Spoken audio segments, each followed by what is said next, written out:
Ta parole est une lampe à mes pieds, une lumière sur mon sentier. Psaume 119, verset 105. La méditation.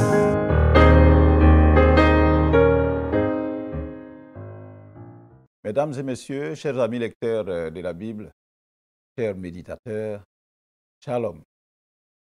Dans cette année 2024, les grâces et faveurs liées à la lecture, à la réflexion sur la parole de Dieu, comme énoncé dans Josué, le chapitre 1 et le verset 8, vous soient abondamment distribuées par le Seigneur Jésus, notre Maître.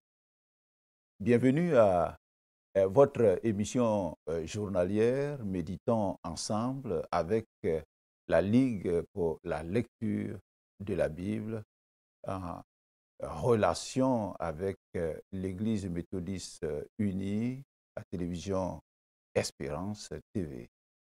Comme à l'accoutumée, la partie technique de notre émission est assurée par nos bien-aimés Zogbe Yokole, Aluka Guy, Mao Serge, Gra Josette, sous la supervision de Madame Kragui.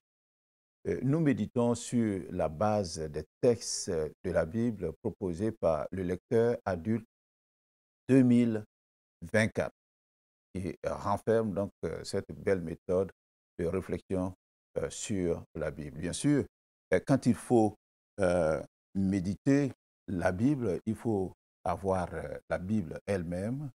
Et en ce début d'année, j'ai le plaisir vraiment de vous présenter les différents lecteurs qui sont édités par la Ligue pour la lecture de la Bible. Le premier lecteur, c'est le lecteur cadet pour les enfants de 4 à 8 ans. Un lecteur bien illustré, volumineux du reste, avec des morceaux bien choisis pour que nos enfants, déjà dès ce bas âge, se familiarisent avec la parole de Dieu et qu'en grandissant, ils puissent avoir l'attitude, le comportement qu'il faut afin de réussir non seulement dans la vie, mais de réussir leur vie. Le deuxième lecteur que je voudrais vous présenter, c'est le lecteur junior pour les enfants âgés de 10 à 17 ans. Ce lecteur est très bien illustré aussi, avec de belles images, et un test est proposé chaque matin à nos enfants de cet âge-là pour que, après donc, le stade donc, des cadets, ils puissent continuer à apprendre à connaître Dieu par la lecture de sa parole. Bien sûr, chaque jour, c'est les mêmes méthodes, les mêmes textes extraits donc, de la Bible, et puis les mêmes questions pour nous permettre donc, de comprendre la parole de Dieu. Et celui que nous allons bien sûr utiliser, comme l'année dernière nous l'avons fait, c'est le lecteur adulte 2024. Alors, ces lecteurs, pour les lecteurs cadets et les lecteurs juniors, ne coûtent que 2000 francs et le lecteur adulte coûte 2500 francs. En plus de ce lecteur adulte version papier, il existe la version électronique qui sera disponible dès le mois de février, que vous pouvez télécharger sur vos smartphones de telle sorte que partout où vous allez, vous avez votre lecteur avec vous, vous pouvez lire la Bible, vous pouvez lire le commentaire qui vous est proposé et vous en. Ce matin, le texte qui nous est proposé, et vous avez remarqué, pour ceux qui ont le lecteur, que nous méditons dans l'Évangile selon Jean. Nous sommes dans le chapitre 1 et aujourd'hui nous allons méditer des versets 43 au verset 51. Alors, je voudrais vous demander de bien vouloir prier avec moi afin que le Seigneur nous instruise dans sa parole. Prions. Seigneur, nous voulons te remercier de ce que tu nous fais cette grâce et de nous retrouver en cette année 2024 et chaque matin devant ta parole, à tes pieds, pour apprendre de toi. Instruis-nous dans ta parole au nom de Jésus-Christ, notre Seigneur. Amen. Alors nous prenons nos Bibles et nous prenons notre texte qui nous est proposé, à savoir Évangile selon Jean, le chapitre 1, à partir du verset 43. Je fais la lecture avec vous. Le lendemain, Jésus voulut se rendre en Galilée et il rencontra Philippe. Il lui dit, « Suis-moi. » Philippe était de Bethsaïda, de la ville d'André et de Pierre. Philippe rencontra Nathanaël et lui dit, « Nous avons trouvé celui de qui Moïse a écrit dans la loi et dont les prophètes ont parlé, Jésus de Nazareth, fils de Joseph. » Verset 46. Nathanaël lui dit, « Peut-il venir de Nazareth quelque chose de bon? » Philippe lui répondit, « Viens et vois. » Jésus, voyant venir à lui Nathanaël, dit de lui, « Voici vraiment un Israélite dans lequel il n'y a point de fraude. » Verset 48. « D'où me connais-tu? » lui dit Nathanaël. Jésus lui répondit, « Avant que Philippe t'appelât, quand tu étais sous le figuier, je t'ai vu. » Nathanaël répondit et lui dit, « Rabbi, tu es le Fils de Dieu, tu es le roi d'Israël. » Jésus lui répondit, « Parce que je t'ai dit que je t'ai vu sous le figuier, tu crois. Tu verras de plus grandes choses que celles-ci. » Et enfin, verset 51, et il lui dit, « En vérité, vous verrez désormais le ciel ouvert et les anges de Dieu monter et descendre sur le Fils de l'homme. » Amen. Alors voici donc le texte qui nous est soumis ce matin et sur lequel nous allons réfléchir. Je vais vous donner le contexte afin que nous puissions mieux percevoir donc cette histoire. Dans notre passage d'hier, nous avons appris que André, initialement disciple de Jean le Baptiste, a quitté ce dernier pour devenir disciple de Jésus. Car Jean avait rendu témoignage à André et un autre de ses disciples que Jésus était l'agneau de Dieu. Donc, sur ce témoignage, ces deux disciples sont allés vers Jésus. À son tour, André, certainement convaincu, alla rencontrer son frère Simon et il lui a dit, « Nous avons trouvé le Messie », ce qui signifie Christ. Nous avons noté hier donc dans ce verset qu'en plus d'être l'agneau de Dieu, suivant le témoignage donc de Jean-Baptiste, parce que Jean-Baptiste appelait Jésus l'agneau de Dieu, donc nous avons noté que André, lui, a qualifié Jésus comme étant le Messie, ce qui signifie Christ. Sur cette base, il va conduire donc Simon vers Jésus, et puis Simon, qui reçoit bien sûr le message de Jésus, va recevoir donc de Jésus le nom de Céphas, ce qui signifie Pierre. À ce stade, nous pouvons dire que Jésus s'est déjà choisi 2 disciples, et peut-être même 3, car nous n'avons pas d'indication précise dans le texte que nous avons lu que le deuxième disciple de Jean, qui était avec André, et dont nous ne connaissons pas le nom, nous ne savons pas s'il est resté effectivement avec Jésus. Cependant, nous pouvons noter ici que quand on voit et quand on entend Jésus, on lui reste acquis pour toujours. Parce que la vraie foi, qui est la confiance donc du cœur, ne naît que d'un contact immédiat avec le Sauveur. Nous arrivons donc à notre test de ce jour, qui est la suite de ce recrutement de disciples par Jésus, l'agneau de Dieu. Et le test que nous avons lu, donc, trois questions donc, nous sont soumises pour nous aider à réfléchir. La question numéro 1, c'est de quoi ou de qui parlent ces versets? La question numéro 3, y a-t-il un exemple à suivre ou à ne pas suivre?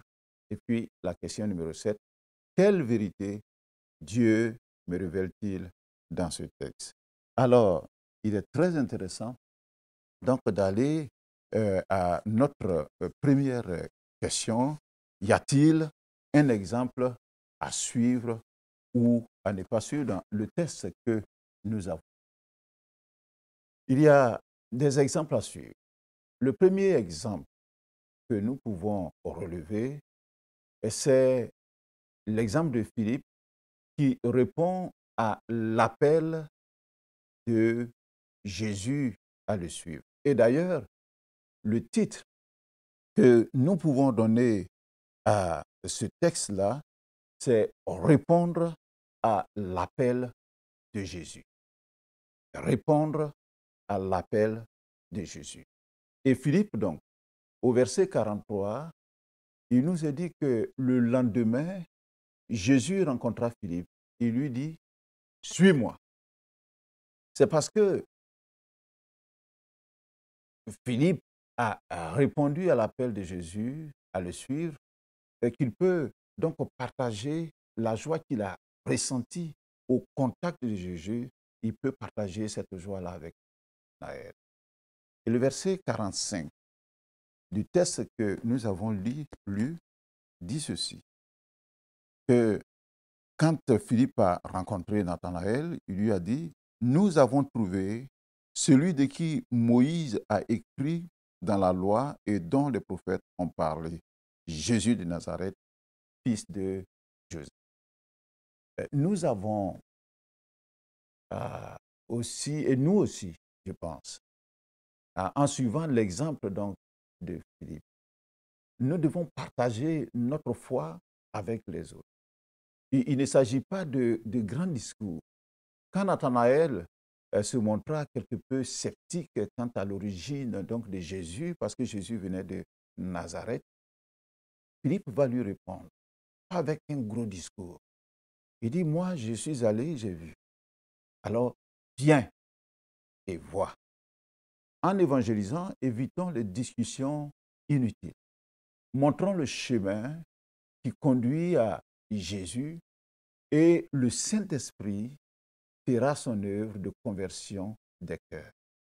Ce n'est pas un débat théologique qui serait même inutile, mais c'est de juste montrer le chemin qui conduit à Jésus. Le troisième exemple à suivre, c'est l'exemple de Nathanaël. Il est dit au verset 47 que Jésus, quand il a vu, il a rendu témoignage de Nathanaël et il a dit que c'était un Israélite dans lequel il n'y a point de foi. Bien que n'ayant jamais rencontré Nathanaël, Jésus, grâce à sa connaissance divine, savait ce qui le concernait, ce qui concernait cet homme-là. Il savait que Nathanaël n'était pas un hypocrite comme la plupart des chefs religieux juifs, mais qu'il était réaliste, il était droit, un Israélite pieux, sincère, un vrai juif qui va croire en lui en tant que Messie. Nathanaël ne s'est pas réfugié dans l'image que l'on avait de lui, quelqu'un de juste, ou que lui-même, il se faisait. Non, non. Il a cherché la vérité. Nathanaël fut surpris par tout ce que Jésus savait de lui. Il fut encore plus étonné d'apprendre que Jésus le voyait assis sous le figuier avant que Philippe l'appelât. Nathanaël ne put donc faire autrement que de croire en lui, c'est-à-dire en Jésus, et de confesser que Christ est le Fils de Dieu. Ça, ce sont de bons exemples. Alors, quelle vérité notre test nous révèle? Et notre test nous révèle 4 vérités, afin que moi j'ai pu relever. Certainement, vous verrez d'autres vérités. La première vérité que notre test nous révèle se trouve donc dans le verset 48. Il est dit, « D'où me connais-tu » lui dit Nathanaël. Jésus lui répondit, « Avant que Philippe t'appelât, quand tu étais sous le figuier, je t'ai vu. » Jésus a la faculté de voir ce qui se passe ailleurs. Il sait tout de nous. Et rien ne lui échappe et rien ne lui est caché. Quand je fais bien, il voit. Quand je fais mal, il me voit. Ça veut dire que je suis, entre guillemets, nu devant lui. Parce qu'il me voit partout et il me voit tel que je suis et il suit tout ce que je fais comme acte. La deuxième vérité que nous pouvons relever ici, c'est que Jésus est le Fils de Dieu.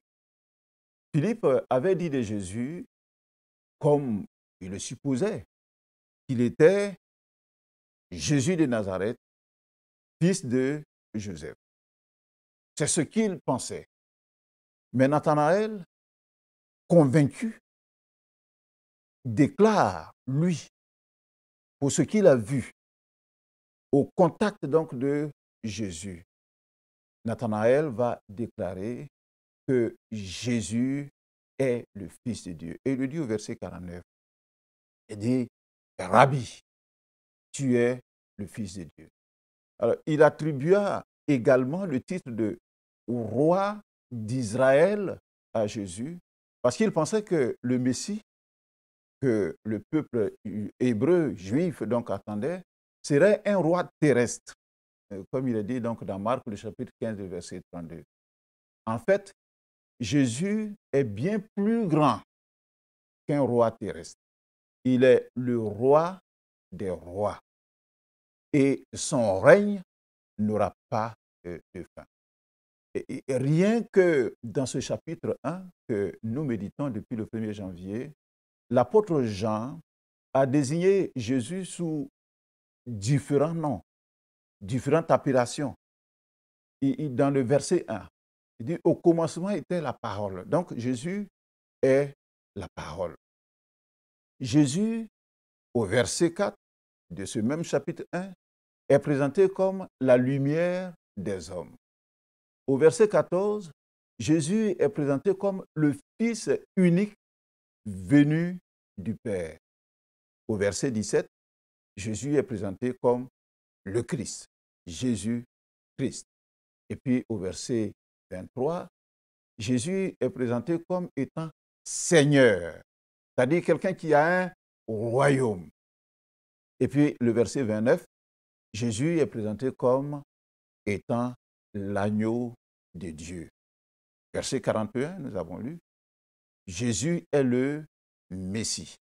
Et puis verset 49, il est dit que Jésus est fils de Dieu. Ce sont là les noms par lesquels les autres autour de Jésus l'appelaient, le reconnaissaient. Mais Jésus va nous révéler une autre vérité sur lui-même. Et c'est la troisième vérité que nous voyons dans ce texte. Le verset 51, relisons ce verset. Il est dit, en vérité, si c'est Jésus qui parle, en vérité, vous verrez désormais le ciel ouvert et les anges de Dieu monter et descendre sur le Fils de l'homme.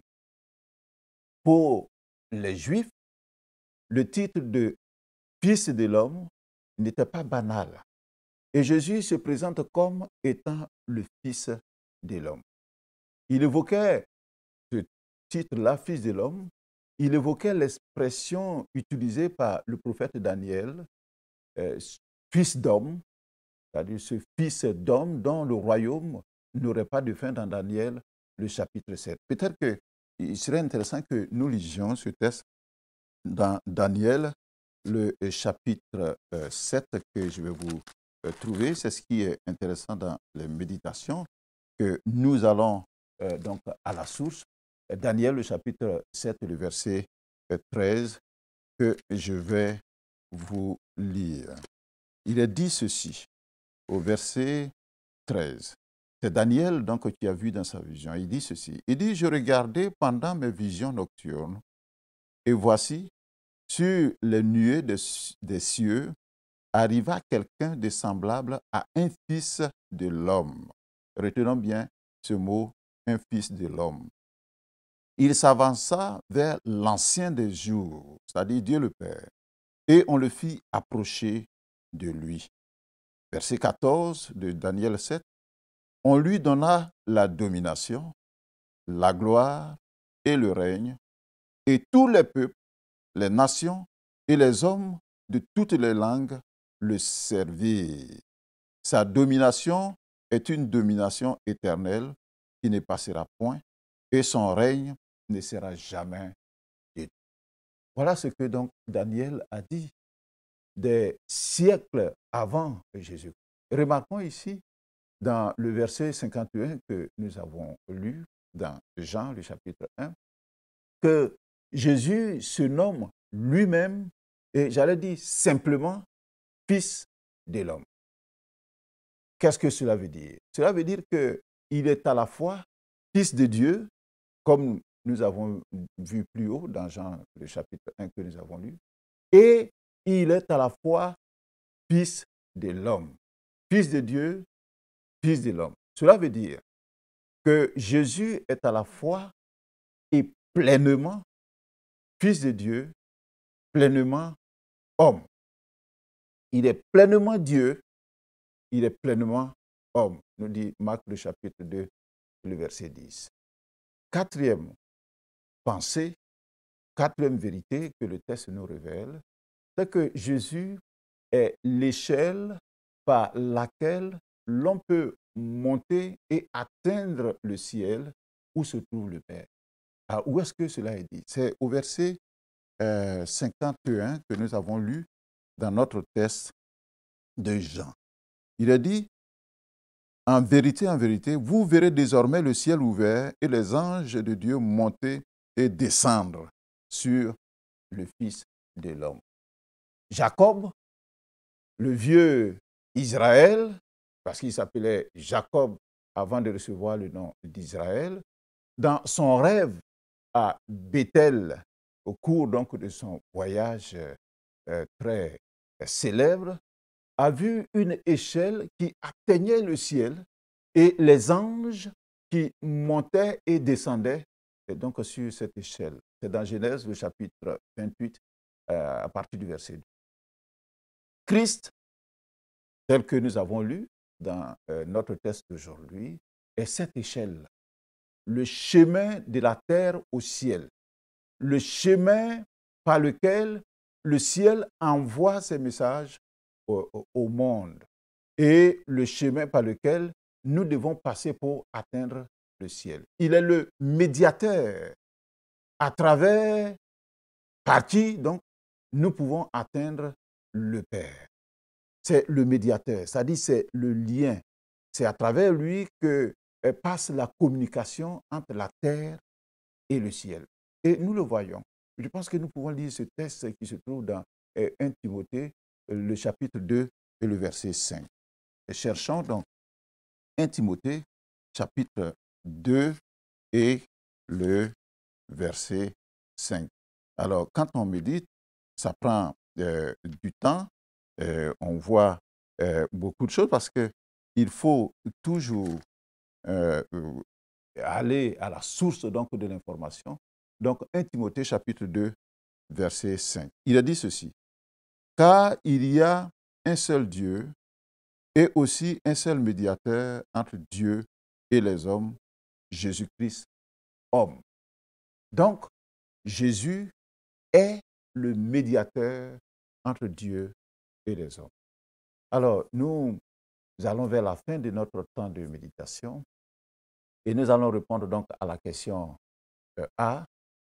Quel est le verset qui m'interpelle le plus? Moi, j'ai choisi le verset 49, où il est dit « Rabbi, tu es le Fils de Dieu ». Le verset 49. Parce que quand on vient à Jésus, on se fait sa propre image. Et c'est Nathanaël donc qui parle. Après avoir écouté Jésus, après l'avoir vu, Nathanaël répondit et lui dit « Rabbi, tu es le Fils de Dieu, tu es le roi d'Israël ». Et c'est ce que je retiens comme parole forte donc de cet entretien et ce texte donc que nous avons lu. Que le Seigneur vous bénisse. Alors, chers téléspectateurs, nous arrivons donc à la fin de notre méditation et nous allons prier ensemble, traduire nos réflexions en prière. Seigneur Jésus, je te loue de ce que tu es le Fils de Dieu. Tu appelles toutes les femmes et tous les hommes à te suivre et à être tes disciples. Merci de m'accepter comme ton disciple. Et merci d'accepter tous ceux qui prennent la décision de te suivre comme tes disciples. Au nom de Jésus-Christ. Amen. Le commentaire de notre texte se trouve à la page 8 du lecteur 2024. Je vous souhaite une excellente journée. Ta parole est une lampe à mes pieds, une lumière sur mon sentier. Psaume 119, verset 105. La méditation.